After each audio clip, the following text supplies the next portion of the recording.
ဆရာနွယ်ရိုးရေးသားထားတဲ့အပယ်ခံဆိုတဲ့ဝတ္ထုတိုလေးကိုတင်ဆက်ပေးမှာဖြစ်ပါတယ်ခင်ဗျာအပယ်ခံနွမ်းလျသောအဝတ်အစားတို့ကိုဝတ်ဆင်ထားသောမိန်းမတဦးရွာဝင်လမ်းလေးအတိုင်းဝင်လာသည်သူမ၏ဦးခေါင်းပေါ်တွင်ပီနံအိတ်ထုပ်ကိုရွက်၍ဝင်လာခြင်းဖြစ်သည်သူမ၏ကိုယ်လုံးကိုယ်ပေါက်မှာဖွင့်ထွားလှပ၍အသားအရည်တို့ကဖြူဝင်းဤဆက်နေသည်တို့ရာတွင်သူမ၏လက်တစ်ဖက်နှင့်မျက်နှာတို့တွင်ပြင်းထန်စွာမီးလောင်ခံထားရမှုကြောင့်မျက်နှာတစ်ခုလုံးရှိအရည်ပြားတို့ကရှုံတွညိုမဲနေလေရာသူမရွာထဲစဝင်လိုက်သည်နှင့်သူမအားတွေ့သောကလေးငယ်တို့ကကြောက်လန့်တကြားအော်ငိုကြသကဲ့သို့ခက်ရွယ်ကလေးများကလည်းပြူးကျဲသောမျက်လုံးအစုံတို့ဖြင့်သူမအားအထိတ်တလန့်ကြည့်ကာထွက်ပြေးသွားကြလေသည်လူကြီးများကမူသူမအားတွေ့သည်နှင့်ထိတ်လန့်ခြင်းမတည်ခြင်းစသောအမူအရာများဖြင့်ခက်ဝေးဝေးမှရှောင်ကွင်းသွားကြလေရာထိုမိန်းမ၏ရင်ထဲတွင်တိမ်ငယ်စိတ်အားငယ်စိတ်တို့ကကြီးစိုးနေရာယူ၍နေလေသည်ပါးပြင်ပေါ်လှိမ်ဆင်းလာသောမျက်ရည်တို့ကိုလက်ခုံဖြင့်တုပ်၍သူမသည်အရီးမယ်တင်၏အိမ်ရှိရာသို့ဆက်လာခဲ့လိုက်သည်ဤရွာကလေးသို့သူမမရောက်သည်မှာ10 နှစ်ကျော်ခဲ့ပြီဖြစ်သည်တို့ရာတွင်သူမဤရွာတွင်မွေး၍ဤရွာ၌ပင်ကြီးပြင်းခဲ့သူသူမ၏မိဘများမရှိကြတော့တော်လဲမိခင်၏ညီမဖြစ်သူအရီးမယ်တင်ကိုအားကိုး၍သူမလာခဲ့ခြင်းဖြစ်သည်အရီးလေးအရီးမယ်တင်မိန်းမကြီးတဦးထွက်လာသည်သူမအားရုတ်တရက်မြင်သွားသောအခါထိုမိန်းမကြီးသည်ထိတ်လန့်၍သွားရမှမတည်သည့်ဟန်သို့ကူးပြောင်းသွားပြီးလျှင်ဘာကိစ္စရှိလို့လဲမယ်တင်ဆုံးသွားတာ3 နှစ်ရှိပြီရှင်ဟုတ်ကဲ့ကျမမသိလို့ပါနော်ဟုသာပြော၍သူမ၏ခြေလမ်းများနောက်ပြန်လှည့်ခဲ့ရသည်သူမ၏နောက်ဆုံးမျှော်လင့်ချက်မှာပျက်စီးကျွေလွင့်သွားချေပြီနောက်ဆုံး၌တကြီး၏အိမ်သို့ဝင်ပြီးအကျိုးအကြောင်းပြောပြရသည်တကြီးကဖြစ်ရလေရွှေမိရဲ့ဟုဆိုလျက်စိတ်မကောင်းသောအမူအရာဖြင့်စုတ်တက်လုံနေသည်အေးကွယ်လောလောဆယ်ဘာတို့ရဲ့တမက်အရင်နေခဲ့တဲ့အိမ်တလုံးတော့အားနေတယ်ကွအဲ့ဒီမှာရှင်းလင်းပြီးနေဖို့ကွယ်ဟုဆိုသဖြင့်ရွှေမိတကြီးအားကျေးဇူးတင်စွာဥချကြော့၍ထိုအိမ်ကြီးကိုရှင်းလင်းဖာထေး၍နေထိုင်ခဲ့သည်ရွာထဲ၌ရွှေမိ၏သတင်းစကားသည်တောမီးပမာပြန့်နှံ့၍သူမကိုကောင်းကောင်းသိရှိကြသောတက်လက်ပိုင်းလူကြီးပိုင်းတို့သည်သူမအကြောင်းကိုအမျိုးမျိုးပြောဆိုကြလေသည်တချို့ကမမြဲခြင်းတရားတဲကြောက်เสียကောင်းပါလားတစ်ချိန်ကတနယ်လုံးမှာအလှဆုံးတငယ်မလေးခုတော့လေမြင်ရက်เสียမရှိဘူးငယ်ငယ်ရွယ်နဲ့တနာပါတယ်အေးဟုဆိုကြသလိုတချို့ကမူတထေးကတော့ဖြစ်ချင်တာကိုနဲတော်နဲသေးတယ်ဟုဝမ်းသာအားရဟန်ဖြင့်ဆိုကြလေသည်ရွှေမိသည်လူတို့ဤမျက်နာအမူအရာလူတို့ဤအတင်းအဖျင်းစကားတန်တို့ကိုဥပိ္ပခာပြု၍ရသမျှသောတောအလုပ်များကိုအငားလိုက်ရင်းသူမဤဝမ်းရေးကိုဖြည့်ရှင်းခဲ့သည်အရာရာသည်ကံစီမံရာအတိုင်းဖြစ်ခဲ့ပြီးပြီသူမအနေဖြင့်ဘာမှမတတ်နိုင်အားလုံးကိုစေတနာထား၍စိတ်ကောင်းမွေးမြူကာကုသိုလ်တရားဖြင့်နေထိုင်ခဲ့သည်တို့ရာတွင်မရှိခိုးနိုးမလှဆုံးယိုးဟူသောလူတို့၏တဘာဝအရာကြာလာသောအခါဘေးအိမ်မှပတ်စံပြောက်လျင်အံ့ဩပါတော့ငါတသက်နေလာတာအတူတချောင်းမပြောက်ဘူးပါဘူးဒင်းရောက်လာမှပြောက်ရတယ်လို့လက်ပူးလက်ချက်မမိခင်တော့နေနှင်းအောင်ပေါ့မိတို့ကတော့အကြောင်းသိစေမယ်စသဖြင့်စောင်းမြောင်းဆဲဆိုတော့သည်ညအခါထိုမိန်းမသည်လူလိမ့်၍ဗိုက်နာသောအခါတောက်ခိုးကခိုးသေးတယ်ငါမိန်းမကပြောဆိုတော့ငါမိန်းမကိုပြူစားတယ်ပေါ့ငါမိန်းမတစ်ခုခုဖြစ်လို့ကတော့ခေါင်းဖြတ်တက်ပြစ်မယ်ကြားလားဆုံးမဟုဓာချင်းကျိန်းနေပြန်ရာရွှေမိမှာမအိပ်ဆက်ရဲသဖြင့်ငုတ်တုတ်ထိုင်နေရသည်ညတကောင်ကျော်အချိန်လောက်ထိုအိမ်မအတန်များတိတ်ဆိတ်သွားတော့မှစိတ်ဖြောင်းလက်ဖြောင်းအိပ်ဆက်ခဲ့ရသည်နောက်နေ့ရွာထဲတွင်ရွှေမိသည်သူ သူမအဖွား၏အမွေကိုဆက်ခံရရှိထားသောဝမ်းတွင်းဆုံးဟူ၍၎င်းတခိုးမဟူ၍၎င်းသတင်းစကားများပြန့်နှံ့လေတော့ရာသူမအားအယူသီးသောရွာသားအပေါင်းသည်ယွန်ကြောက်ကြီးကြောက်၍အလုတ်များပင်အငှားမခေါ်ကြတော့ချေရှားရှားပါးပါးသူမအပေါ်ဂရုဏာတက်သူအချို့ကအလုတ်ခေါ်ခိုင်းသဖြင့်သာထမင်းနတ်မှန်အောင်စားနေရခြင်းဖြစ်သည်တနေ့သောညနေခင်းတစ်ခုတွင်သူမသည်အိမ်ရှိတွင်ထိုင်၍ပေါင်းပင်မြက်ပင်များကိုနှုတ်နေလေရာကလေးတဦးကဆုံးမကြီးမကောင်းဆိုးဝါးမကြီးဟုဟစ်အော်၍လမ်းပေါ်မှနေ၍ကြောက်ခဲဖြင့်ထုလိုက်သဖြင့်ရွှေမိခေါင်းပေါက်သွားသည်သူမအနေဖြင့်ဝမ်းနေပက်လက်မျက်ရည်ကျယုံမှတပါဘာမှမတတ်နိုင်ချေတို့ရာတွင်ထိုကြောက်ခဲဖြင့်ထုသောကလေးသည်တပတ်ခန့်အကြာတွင်သွေးလွန်တုပ်ကွေးယောဂါဖြင့်သေဆုံးသွားလေရာရွှေမိအားခေါင်းပေါက်သည့်အထိကြောက်ခဲဖြင့်ထုသောကြောင့်ရွှေမိကအသက်နှုတ်လိုက်သည်ဟုတထစ်ချတွက်ဆကြပြီးရွာတွင်ရွှေမိအားမထားရန်တကြီးအိမ်၌လူများစုယုံတောင်းဆိုကြလေတော့သည်ညနေဆောင်သောအခါတကြီးသည်ရွှေမိထံသို့ရောက်ရှိလာပြီးကဲရွှေမိရေညီလဲကြားပြီးလောက်ရောပေါ့အများဆန္ဒဆိုတော့ကငါလဲမတတ်နိုင်ဘူးကွယ်တောဆက်မှာနင့်အကြီးမဲ့တင်ပိုင်တဲ့ရာမြေအဟောင်းလေးရှိတယ်နင်းရောင်းစားဖို့အဖိုးမတန်ပေမဲ့အဲ့မှာနေပြီးစိုက်ပျိုးစားတော့ပေါ့ကွယ်ဘေးမှာလဲရေချောင်းလေးနဲ့ဆိုတော့နေရထိုင်ရတာအဆင်ပြေပါလိမ့်မယ်ရွှေမိပါးပြင်မှမျက်ရည်တို့ယိုစီးကြလာသည်တကြီးအားစကားပြန်ပြောရန်သူမ၏လေချောင်းတို့ကငိုခြင်းစိတ်ဖြင့်တစ်ဆို့နေသည်ဖြင့်ဦးကောင်းကိုငိမ့်ပြ၍သာအနှဲငယ်သောသူမ၏ပစ္စည်းများကိုတင်းစီထုတ်ပိုးလိုက်လေသည်ရိုးမတောင်ချေ၏ညနေစည်းစာသည်တာမောပွယ်လှပနေသည်အုပ်အောငှက်၏တွန်ကျူးတန်နှင့်အတူစိမ့်လန်းသောအပေတို့ကຫນွေလေယူးကြောင့်ရိမ့်နွဲ့နေပုံကပနာရလာသည်လေကွက်များကြားရှိလူသွားလမ်းလေးတွင်အထုပ်တစ်ထုပ်ကိုခေါင်းပေါ်ရွက်၍ကြေးရွာကိုကြောခိုင်းကာတောတောင်များစီသို့ဥတီ၍ရှောက်နေသောမိန်းမရွယ်တစ်ယောက်သူမထံတွင်မိဘမရှိအဖော်အပေါင်းမရှိအမျိုးအဆွေမရှိဂုံမရှိငွေမရှိဘာဆိုဘာမှမရှိပေ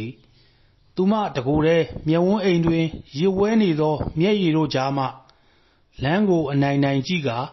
အကြီးမဲ့တင်ဤရာဟောင်းလေးရှိရာကိုသူမလာခဲ့သည်တရက်ပင်ကြီးဤအောက်ကိုရှင်းလင်း၍ပီနံအိတ်တစ်လုံးခင်းကာပင်စီကိုကြောမိ၍သူမထိုင်နေသည်သူမထံတွင်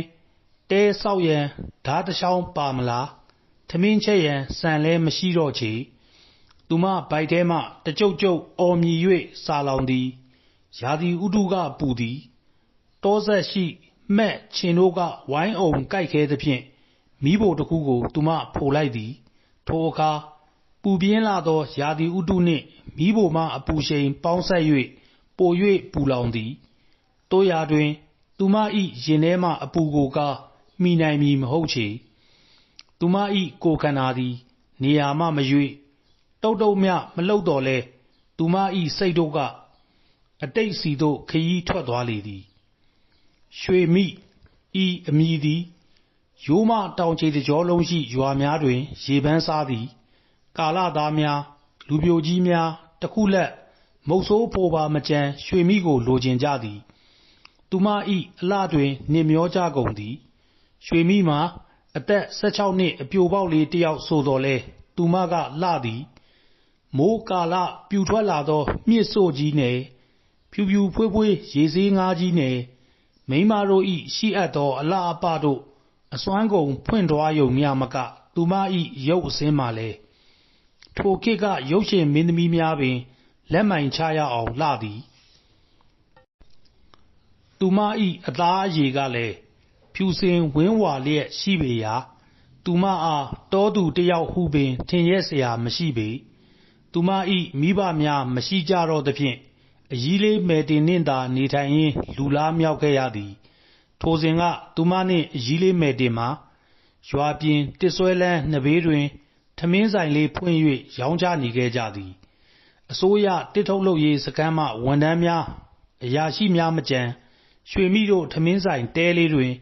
အမြဲလိုပြည့်နေတတ်ကြပေရာအကြီးလေးမယ်တင်ဤထမင်းဟင်းလက်ရာကိုတန်းတန်းဆွဲ၍လာစားကြသည်ဟုဆိုကြတော်လဲအမှန်စင်စစ်တော်ကထိုပုရိသအပေါင်းတို့မှာ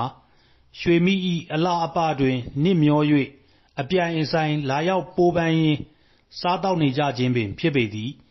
အရာရှိအရာခံမြေပိုင်ကားပိုင်စင်ဦးစီးတစ်ခုတ်သမားအစရှိသောအလွာပေါင်းစုံမှယောက်ျားတို့သည်ရွှေမိကိုလိုချင်ခဲ့ကြသည်ထိုထဲမှသူမထက်10 နှစ်ခန့်ကြီးသော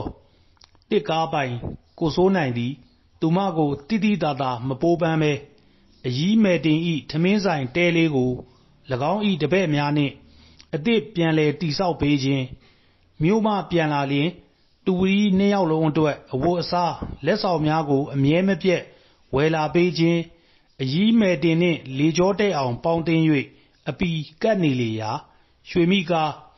ထိုကိုစိုးနိုင်ဆိုသောလူကိုများစွာမျက်မုံကြိုးခဲ့ရသည်ဆိုင်တွင်လူများနေသောအချိန်နှင့်အကြီးမယ်တင်ရှေ့၌ကထိုသူသည်ရွှေမိကိုတစ်ချက်လေးမှပင်လှည့်မကြည့်ပဲဆိုင်တွင်လူမရှိသောအချိန်အကြီးလေးမယ်တင်ချက်ပြုတ်နေသောအချိန်များတွင်ရွှေမိအားအာမနာပါမနာအငမ်းမရကြည့်လေရာထိုသူ၏အကြည့်များတွင်မျက်နှိုးမှုတနာညတာမှုချစ်ချင်းမေတ္တာစသောအရေးအငွေ့တို့အလင်းမပါဝင်ပဲလောဘတကြီးတက်မဲ့မှုတစ်ခုဖြင့်သာသူမ၏မျက်နာကိုရှောင်ကွင်း၍ကြံတကိုယ်လုံးကိုတိမ်ကျုံကြည့်ရှုလေရှိသဖြင့်ရွှေမိမှာထိုသူအားယွန်ကြောက်ကြီးကြောက်ခဲ့ရသည်တို့ရာတွင်အကြံသမားကိုစိုးနိုင်မှာအညာကန်၍အကြီးလေးအားအပိုင်ကပ်၍နေချေရာနောက်ဆုံး၌ရွှေမိကိုသူနှင့်ပေးစားပါကအကြီးလေးအားတင်တောင်းငွေအဖြစ်ရွှေ3 ချက်သားပေးအပ်မည်ဟုအာမခံလေရာထိုညဆိုင်သိမ်းချိန်တွင်အကြီးလေးကရွှေမိသမီးလာအောင်သမီး8 နှစ်သမီးကလေးကအကြီးလေးကကိုသမီးလေးတယောက်လိုပြုစုပြိုးထောင်လာခဲ့တာသမီးသိတယ်နော်ခေါင်းငုံလျက်ရွှေမိကဟုတ်ကဲ့သိပါတယ်အကြီးလေးအေးကွယ်အကြီးလေးသမီးကိုတွေ့ဝိုက်ပြောမနေတော့ပါဘူးမောင်စိုးနိုင်ကသမီးကိုရကျင်နေတယ်ကွယ်သမီးအနေနဲ့အကြီးလေးရဲ့ကျေးဇူးကိုဆက်တဲ့အနေနဲ့မောင်စိုးနိုင်နဲ့ယူစေခြင်းနဲ့ဟုဖွင့်ပြောလာလေသည်ရွှေမိမှာငယ်စဉ်ကတည်းကမိဘတပွဲပြုစုပြိုးထောင်ခဲ့သောအကြီးလေးဤဆန္ဒကိုမငင်းဆန်လိုသည့်အပြင်အကြီးလေးဤကျေးဇူးကိုဆက်တဲ့အနေနဲ့ဟူသောစကားကြောင့်အကြီးလေးဤကျေးဇူးကိုဆက်သည့်အနေဖြင့်ထိုကိစ္စကိုသဘောတူခေါင်းငိမ့်ခဲ့ရသည်တို့နှင့်ရွာတွင်မင်္ဂလာဆောင်ပြီးရောင်နောက်စတုံးပါဆိုသည့်အတိုင်းထိုသူနှင့်မြို့သို့ရွှေမိလိုက်နေရသည်အစပိုင်းတစ်နှစ်ခန့်အထိဘာမှမဖြစ်ခဲ့တော့လဲနောက်ပိုင်းတွင်မူယူရန်ကား၍ခြေပါလက်ပါရိုက်နှက်လာသည်မယငယ်များပွေရှုပ်သည်လောင်းကစားခြင်းများကိုပြုလုပ်လာသည်ထိုအချိန်မှစ၍ရွှေမိသည်၎င်း၏အခိုင်အစေအိမ်စေတယောက်ပမာသာဖြစ်ခဲ့ရပြီးလောင်းကစားဝိုင်းမှရှုံးနိမ့်လာပါကလည်းအကြောင်းရှာ၍ရိုက်နှက်ခဲ့သည်နောက်ပိုင်းတွင်မယငယ်ကိုပါအိမ်ခေါ်လာ၍အိပ်ဆက်ခဲ့လေရာရွှေမိမှာအသေးသေးမှနာကျင်လာတော့လဲမျက်နာတစ်ချက်ပြက်လျင်ရိုက်နှက်ခံရမည်ဆိုသဖြင့်ခေါင်းငုံ၍သာဟန်မပြက်နေခဲ့ရသည်နောက်ပိုင်းတွင်ကိုစိုးနိုင်၏မျက်နာအခြေအနေကိုကြည့်၍၎င်းစိတ်ကြည်ချွေနေသောအချိန်တွင်ကိုစိုးနိုင်ရှင်လဲနောက်တစ်ယောက်နဲ့ရနေပြီဆိုတော့ကျမကိုရွာပြန်ခွင့်ပြုပါလားဟင်ရှင်ကိုလည်းကျမကအပြစ်မမြင်ပါဘူးဟုတောင်းဆိုရာကိုစိုးနိုင်သည်အမျက်ချောင်းချောင်းထွက်၍မတေယုံတမဲရိုက်နှက်ခဲ့သည်တို့နှင့်ရွှေမိသည်အခြေအနေကိုကြည့်၍တစ်နှစ်ခန့်ကြာသောအခါထွက်ပြေးခဲ့သည်တို့ရာတွင်ငွေကြေးတက်နိုင်၍အပေါင်းအသင်းများသောသူအဖို့နာမျက်စိပေါင်းများစွာရှိလေရာပြန်လည်ဖမ်းမိ၍အိမ်ရောက်သောအခါရိုက်နှက်နှိပ်စက်ခြင်းကိုခံရလေတော့သည်ထိုအချိန်မှစ၍သူမမှာနီးမျိုးစုံဖြင့်ရိုက်နှက်နှိပ်စက်ခံခဲ့ရယုံမက၎င်း၏မယငယ်များကိုနေ့စဉ်အိမ်ခေါ်လာ၍အိပ်ဆက်လေရှိရာ ၎င်းတို့၏ဝေယဝစ္စအားလုံးကိုရွှေမိကသာဒိုင်ခံလှုပ်ဆောင်ပေးခဲ့ရသည်တညတွင်၎င်းခေါ်လာနေကြအေမီဆိုသောမိန်းမနှင့်ကိုစိုးနိုင်သည်တယောက်တခွန်းစကားများနေကြရာမှညတကောင်အချိန်တွင်လုံးထွေးတပ်ပုတ်တံများကိုကြားလိုက်ကြရပြီးမကြာမီတွင်အိမ်ကြီးမီးဟုံဟုံတောက်လောင်နေတော့သည်သူမသည်အိမ်အပြင်သို့ပြေးထွက်လာခဲ့ရာသွေးစွန်းနေသောဓမြောင်ကိုကင်ဆောင်ထားသောကိုစိုးနိုင်နှင့်ဧည့်ခန်းတွင်စုံမိကြလေသည်ဒါကပဲလေနင်ကဟိုအိမ်ကြီးမီးတွေလောင်နေလို့ဘေးလွတ်ရာပြေးမလို့ပါတော့မသွားရဘူးငါလူတက်တာနင်သိသွားပြီနင့်ကိုပါတက်ပြီးအိမ်ကြီးမီးလောင်နေတဲ့နှလောင်းစလုံးမီးရှို့ပြီးသားဖြစ်အောင်ထားရခဲ့ရမယ်ထိုအချိန်တွင်မီးအပူရှိန်များကပြင်းထန်စွာဟက်လျက်ရှိပြီးမီးကိုငွေ့များကလည်းအိမ်ထဲတွင်ဥထနေတော့ရာအချိန်မရှိဘူးပြောနေကြပါတယ်ဟုကိုစိုးနိုင်သည်ဓမြောင်ကိုကြစ်ပါအောင်စုပ်ကန်၍ရှေ့သို့တိုးလာရာသူမသည်နောက်ဆုတ်ရင်းမှန်တင်ကုန်ကိုကင်မိလေသည်ထိုအခါတနခါတုံးကိုပြတလဲကောက်ယူ၍မိကိုများကိုလက်ဖြင့်ဝှေ့ရမ်းရင်းရှေ့တိုးလာနေသောကိုစိုးနိုင်၏မျက်နှာကိုထုချလိုက်သည်ခွေးမနင်းငါ့ကိုပြန်လုပ်တယ်ဟုတ်လားတေပြီတော့ထို့သို့ကျိန်းဝါရင်းကိုစိုးနိုင်သည်လဲကျနေရာမှလူးလဲထလာလေရာခေါက်အိတ်ထဲမှခေါက်ရိုက်တံကိုဆွဲပြီးကုန်းထလာသောကိုစိုးနိုင်ကိုရွှေမိ4-5ချက်ဆင့်ရိုက်လေသည်နောက်တစ်ချက်အရိုက်တွင်ထိုသူသည်ခေါက်ရိုက်တံကိုဖမ်း၍စောက်ဆွဲကာရွှေမိအားလဲပင်ညစ်လေသည်တေစမ်းခွေးမငါ့ကိုပြန်လုပ်တဲ့ကောင်မတေစမ်းဟထိုအချိန်တွင်မီးဆွဲလောင်နေသောထုတ်တန်းတစ်ခုကအပေါ်တွင်ခွစီး၍လဲပင်ညစ်နေသောကိုစိုးနိုင်ပေါ်သို့ပြုတ်ကျလေရာနှစ်ဦးသမားထုတ်တန်းပြီး၍မီးဆွဲလောက်ခြင်းကိုခံရလေတော့သည်ကိုစိုးနိုင်မှာနာကျင်စွာအော်ဟစ်လျက်ရှိတော်လဲရွှေမိမာမူတေစမ်းခွေးတောင်းစာလူယုံမှာအတူသေးပြီးနင်းနဲ့ငါနောက်ဘဝတွေးကြသေးတာပေါ့ဟုနာကျင်နေသည့်ကြားမှပင်အားရစွာကျိန်းဝါလိုက်သေးသည်ထိုစဉ်မှာပင်ဘေးအိမ်မှလူများရောက်ရှိလာပြီးသူမတို့ကိုကယ်ထုတ်ခဲ့ပေသည်ထိုလူယုံမာကထိုည၌ပင်ဆေးရုံ၌ကွယ်လွန်ခဲ့လေတော့သည်နောက်နေ့တွင်ထိုလူယုံမာလောက်ကစားရှုံးနှိမ့်၍အိမ်ပေါင်ထားသောသူများဆေးရုံအထိလိုက်လာ၍ကြံရှိနေသောမီးလောင်ပြင်အိမ်ဝိုင်းကိုသိမ်းယူရန်အကြောင်းကြားလေရာရွှေမိအနေဖြင့်ဥကောင်းကိုသာညှိမ့်ပြခဲ့ရသည်သူမကိုယ်တွင်ဝတ်ဆင်ထားသောဆွဲကြိုးနှင့်နဂတ်ပါမကြံထိုလူယုံမာတောင်းသဖြင့်ဖြုတ်ပေးထားရလေရာသူမထံ၌ဆေးရုံစရိတ်ပင်မရှိရကာဒဏ်ရာများမပြောက်ခင်ဆေးရုံမှဆင်း၍ဖျားဆောင်တန်းအုပ်ခုံတွင်အိပ်ဆက်၍တောင်းရန်စားတောက်ခဲ့ရသည်ထို့သို့တောင်းရန်စားတောက်ရင်းမှပိုရှံသောငွေစလေးများကိုသိမ်းဆည်းထားခဲ့ရာမှ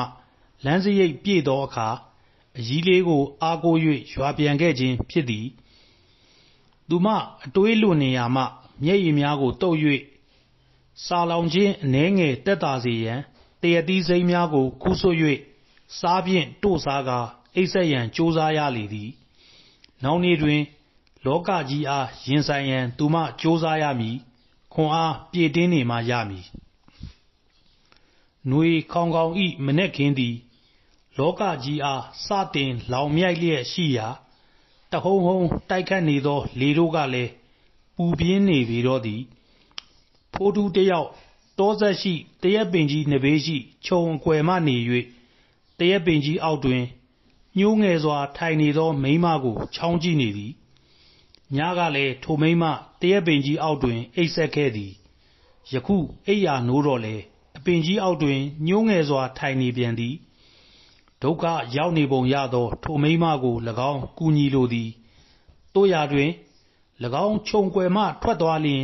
ထိုမိန်းမသည်ရွာမှလူများကဲ့သို့မိမိအားကြောက်လန့်မည်လားသို့မဟုတ်ရွာမှလူများကဲ့သို့၎င်းအပေါ်တွင်မတတိယွန်ရှာစွာရှိနေကြမည်လောတို့ရာတွင်ထိုမိန်းကလေးသည်လည်းမျက်နှာများမီးလောင်ထားဟန်ဖြင့်စုပ်ပြက်နေပေရာမိမိအားကိုချင်းစာနိုင်ပေသည်ဟုဖိုးထူးတွေးလိုက်မိသည်နှင့် ဖိုးထူးမှာမထူးတော့သည့်အစုံခြုံွယ်မှထွက်လိုက်သည်ထိုအခါတရက်ရွက်6များကိုကြွကနေနင်းမိသဖြင့်အတန်ကြားရနေရာသို့ရွှေမိလှမ်းကြည့်လိုက်ရာထိတ်ကနေလန့်သွားလေသည်အမေဟုလမ်းអော်လိုက်သည်သူမမြင်လိုက်ရသည်မှာကားရင်နွေးပူလောင်ထားတဲ့ကဲ့သို့၎င်းခယူသင်းဆွဲနေသည့်လူတကူကဲ့သို့၎င်းစွတ်စွတ်ဖြူနေသောအသားအရည်ရှိသည့်လူတစ်ယောက်ထိုသူ၏ကြီးမားလာသောဦးခေါင်းပေါ်တွင်သပင်တစ်ချောင်းမှမပေါက်ချေ၎င်း၏မျက်လုံးပေါက်သည်အလွန်မေး၍မျက်စိမိတ်ထားသည့်အလားပင်ထင်မှတ်ရသည့်အပြင်မျက်ခုံးမွေးလည်းတပင်မှမရှိချေ၎င်း၏အပေါ်နှကမ်းမှလည်းကွဲနေသည်နှာခေါင်းကလည်းပွသည်ထိုသူ၏မျက်နှာသည်တာမန်လူတို့၏မျက်နှာထက်နှစ်ဆနီးပါးကြီးမားသည့်အလျောက်၎င်း၏အရက်အမောင်းနှင့်ခြေလက်တို့မှလည်းတုတ်ခိုင်ကြီးမားလာပေရာရုတ်တရက်မြင်လိုက်ရသူအဖို့ဘလူးဖြူကြီးတစ်ကောင်ခြုံွယ်ကထွက်လာသည်ဟုထင်မိကြပေမည်ထိုသူသည်ကြောက်လန့်သွားဟန်ရှိသောသူမကြောင့်ပြပြတလဲလက်ကပြ၍ရှေ့သို့ဆက်တိုးလာသည်မကြောက်ပါနဲ့ဗျာကျွန်တော်ကလူကောင်းပါဟုလဲအတန်အောကြီးဖြင့်ပြောလေရာရွှေမိသည်ထိုသူကိုကြည့်၍လူဆိုးမဖြစ်နိုင်ဟုရင်ထဲမှခံစားမိသည်နှင့်အော်လာထိုင်လေငါမောင်ဟုပြောလိုက်လေသည်ထိုသူသည်ထိုနေရာ၌ဝင်ထိုင်၍၎င်း၏လွယ်အိတ်ထဲမှတမနက်လုံးလိုက်တူးရသောຫນွေကာလ၏တဘာဝစားတောက်ဖွယ်ရာပဲစိမ်းစားဥတို့ကိုထုတ်ပေးသည်စားပါဟုလဲဆိုလေသည်ရွှေမိကကျေးဇူးတင်ပါတယ်ငါမောင်ရဲ့အမမနေ့ကညနေကလေးကဘာမှမစားရသေးဘူးထိုသူသည်တဘောကြလွန်းစွာဖြင့်ပြုံးကာဥကောင်းကို4-5ချက်ဆင့်၍အားရပါရငိမ့်ပြလေသည်ငါမောင်ကဘယ်ကလဲကွနာမည်ရောဘလို့ခေါ်လဲထိုအခါထိုသူကသူ၏ရင်ဘတ်ကိုလက်ဖြင့်ပုတ်၍ဖိုးထူးဟုဆိုပြီးတဖန်အရှိမြောက်အရက်ကိုလက်ညှိုးညွှန်၍ကုန်းသာကုန်းသာရွာကလားကွနာမည်ကဖိုးထူးပေါ့အင်းဟုတ်ကုန်းသာရွာဆိုသည်မှာသူမလာခဲ့သောဖောင်ကန်ရွာနှင့်ရွာချင်းကပ်ရက်မှဖြစ်သည်ထိုသူသည်သူတို့ဘေးတွင်ချထားသောအထုပ်အပိုးကိုတလဲ့ကြည့်ကာနေစရာနေရာမရှိဘူးလားဟုအတန်အောကြီးဖြင့်မေးလေသည်ထိုအခါမတ်ရွှေမိ၏မျက်ဝန်းများကရီဝေငေးမောသွားပြီးလျင်ငကိုကမှ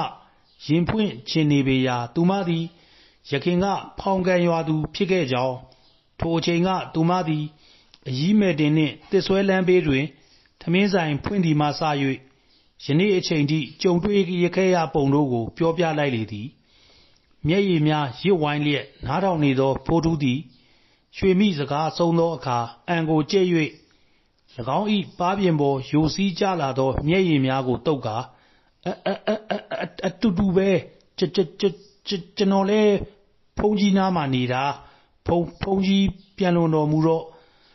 နောက်ကျောင်းတိုင်ကကျောင်းမှာမထားတော့ဘူးဟုအစချီ၍၎င်းမွေးသည့်အချိန်က၎င်း၏အမေမိတွင်ထဲ၌ဆုံးပါခဲ့ပုံ၎င်းအခါလေသားအရွယ်တွင်ဖခင်ပါဆုံးပါသဖြင့်ဂျိုကောင်လေးဟုဆိုကာ၎င်းအားအမျိုးအဆွေတို့မှစ၍မွေးစားမိသူမရှိခဲ့ကြပေမွေးစားကပင်သပင်မပါမျက်ခုံးမွေးမပါ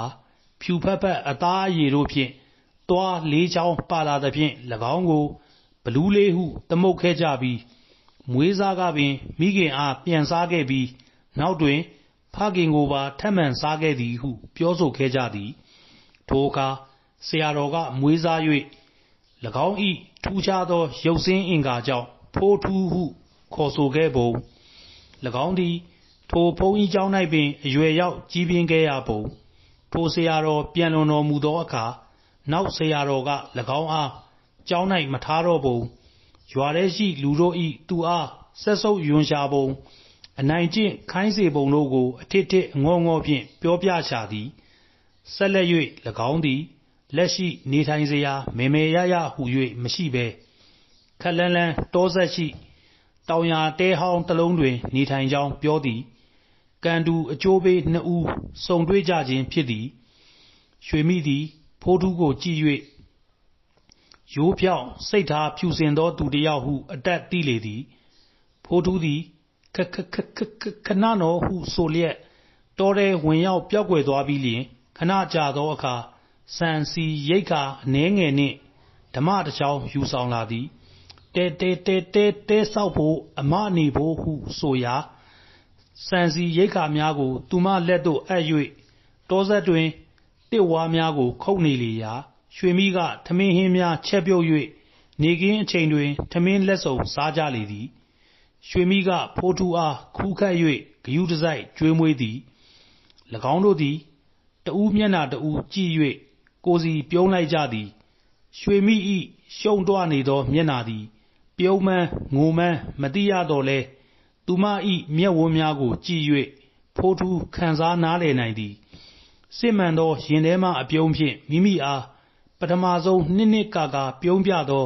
ရွှေမိ၏မျက်နှာသည်ဖိုးထူးအဖို့တူနိုင်စရာမရှိအောင်လှပနေခဲ့ပြီးလူတဦးအားဖြဲချောက်လိုက်တကဲ့သို့သောဖိုးထူး၏အပြုံးကြီးကိုလည်းရွှေမိမှာမျက်ဝန်းများကိုကြည့်၍ဖြူစင်ခြင်းရိုးသားခြင်းကျင်နာတတ်ခြင်းတို့ဖြင့်ပြည့်နှက်နေပေရာသူမအလိုရှိသောလူပိသသည့်လူတဦးဖြစ်နေပြီးလျှင်ခန့်တယ်ချောမောလာသောယောက်ျားတဦးဟုသူမမြင်ပေသည်ဖိုးထူးကဝါးများကိုခုတ်ယူလျက်ရှိရာရွှေမိကခုတ်ပြီးသားဝါးတို့ကိုတည်ယူသည်ထိုအခါဖိုးထူးကအတန်အောကြီးဖြင့်မတည်နဲ့ကျွန်တော်ဖာသာလုပ်ပါမယ်အရိပ်အောက်မှာနားနေရပါတယ်ဖိုးထူးရဲ့အမတည်နိုင်ပါတယ်ဖိုးထူးတယောက်တည်းလုံနေတာမောနေမှာပေါ့အမမကြည့်ရပါဘူးဖိုးထူးသည်တဟဲဟဲသဘောကျစွာရေမော၍နေပါဗျာရပါတယ်အမမလုပ်ပါနဲ့ဝါးများကိုဆွဲတယ်နေသောရွှေမိအနားသို့ဖိုးထူးအပြေးတစ်ပိုင်းလာ၍တားဆီးလေရာဖိုးထူးကရွှေမိလက်ထဲမှဝါးကိုကုန်းအယူရွှေမိကဝါးကိုဆွဲ၍အထဥကောင်းချင်းစောင့်မိကြလေရာတောထဲတွင်အပေခံလူသားနှစ်ဦးတို့၏ရေမောတန်တို့ဖြင့်စီညံသွားလေသည်သူမကဖိုးထူး၏နဖူးကိုပွတ်သက်ပေးလေရာဖိုးထူးကသူမ၏ငယ်ထိပ်ကိုပွတ်သက်ပေးသည်နှင့်စုံလေသည်သူမသည်ဖိုးထူး၏ကြီးမားတုတ်ကင်သောလက်ချောင်းများကိုစုပ်ကင်လိုက်ရာဖိုးထူးကသူမ၏တွယ်လျဖြူဖွေးသောလက်တို့ကိုပြန်လည်စုပ်ကင်ထားလိုက်တော့သည်နွေသည်ပူလောင်လျက်ရှိသည်တို့ရာတွင်ထိုလူသားနှစ်ဦး၏ရေဘတ်ထဲတွင်အေးချမ်းလျက်ရှိသည်၎င်းတို့၏စိတ်ဓာတ်ခွန်အားတို့မြင့်မားနေခဲ့ကြပြီးခါးသီးလာသော၎င်းတို့၏ဘဝကိုအဆုံးသတ်၍ချုံမြိန်လွန်းလာသောဘဝသစ်လေးတစ်ခုကိုအတူတည်ဆောက်ကြရန်နှစ်ဦးသမားကိုစီတည်နားလည်ခဲ့ကြသည်ရွှေမိသည်ဖိုးထူး၏ရင်ဝင်ထဲသို့မိနွဲလိုက်သည်နှင့်ဖိုးထူးကရွှေမိ၏ခန္ဓာကိုယ်လေးကိုတိမ်ကြုံဖက်တွယ်လိုက်သည်တစ်ပင်ပေါ်မှငှက်ကလေးတစ်ကောင်ကရှက်ရွံ့စွာထပြန်ပြေး၍သတင်းစကားအားတရောလုံးသို့လိုက်လံဖြန့်ကျက်လိုက်သည့်အလားကျေးငှက်တို့၏တာယာချုံမြိန်သောတွန်ကျူးတန်တို့ဖြင့်တရောလုံးစီညံသွားတော့သည်၎င်းတို့သည်နေ့ရက်များလများကိုအတူဖြဲကျော်ခဲ့ကြသည်ရိုးမတောင်ခြေတွင်စိမ်းဆိုလန်းဆန်းနေသောကျယ်ပြန့်သည့်စိုက်ခင်းကြီးတစ်ခုနှင့်အတူနေခြင်းစပွဲခြေတံရှည်တဲအိမ်လေးတစ်လုံးတဲဘေးပတ်လည်တွင်ငရုတ်ပင်တခွားဖယုံရုံးပတိခရမ်းချင်မောင်တင်းဘောစသဖြင့်စုံလင်စွာရှိနေကြသည်၎င်းတို့တဲဘေးရှိစပါးကြည်ထဲတွင်တနစ်စာတောင်ယာစပါးတို့ကိုတိုမီထားနိုင်သည့်အပြင်ဝက်ခြံထဲတွင်လည်းဝက်လေးကောင်ကိုမွေးမြူထားသည်နွားတရှင်းလည်းရှိသည်ကြက်များကလည်းအကောင်ရာချီသောအုပ်ကြီးဖြစ်သည်ရွှေမိ၏ကိုတွင်လည်းရွှေတွဲလဲငွေတွဲလွဲဖြစ်နေကြတော့သည်ဤသည်မှာ၎င်းတို့၏ကြီးမားသောစိတ်ဓာတ်ခွန်အားတို့ဖြင့်အတူတည်ဆောက်ခဲ့ကြသောလင်မယားနှစ်ဦး၏တာယာချမ်းမြေ့ဖွယ်ကဘာငယ်လေးပင်ဖြစ်ပေတော့သည်ယခုအချိန်၌ဦးဖိုးထူးနှင့်ဒေါ်ရွှေမိတို့မှာကျွန်ုပ်တို့ရွာလယ်တွင်ကုံစုံဆိုင်ကြီးကိုဖွင့်လှစ်ထားပြီး၎င်းတို့၏အလွန်ချောမောလှပသည့်သမီးမထားရီမှာဘွဲ့ရပညာတတ်တူဖြစ်၍နေချေပြီဤအကြောင်းများကိုရေးသားရန်ဦးဖိုးထူးနှင့်ဒေါ်ရွှေမိကိုယ်တိုင်ကျွန်ုပ်အိမ်သို့လာရောက်ခဲ့ပြီး စိတ်အားထက်သန်စွာပြောပြသဖြင့်အပေခံဟူသောခေါင်းစဉ်ဖြင့်ကျွန်ုပ်မှအကျဉ်းချုပ်ရေးသားတင်ပြအပ်ပါသည်ခင်ဗျာဟုတ်ကဲ့ပါခင်ဗျာအဆုံးထိနားဆင်ပေးတဲ့ပရိသတ်တယောက်စီတိုင်းကိုအထူးပဲကျေးဇူးတင်ပါတယ်ခင်ဗျာ